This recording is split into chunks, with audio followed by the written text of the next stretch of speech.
Hey guys, welcome to your channel.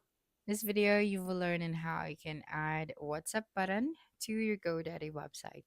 So first thing that you should do is you just have to open any other web browser and then you just have to log into your GoDaddy account. Okay, and then once you are here, you just have to go to my product section. Okay, so tap on your profile at the top right and then tap on the My Products option. And then you just have to select your website. Okay, so currently this is the website that we are going to use for this video. So the next one is we are going to add a new section, which is the contacts. Okay, so let me just add it right here.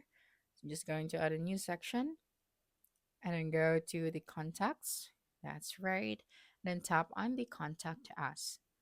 Okay, so I'm just going to use this template. That's right. Okay, so tap on the add option and then I just have to wait for a couple of seconds.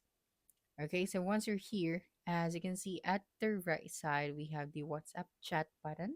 So you tap on this one. Okay, and then I just had to, toggle the switch on for, to show the WhatsApp chat button. So tap on this one right here. And then you just have to add your WhatsApp number. Okay, and then you have to add here the button label, for example, message as on WhatsApp.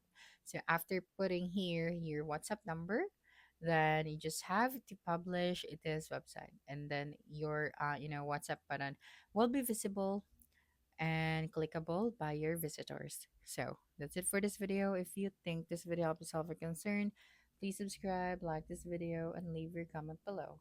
Bye.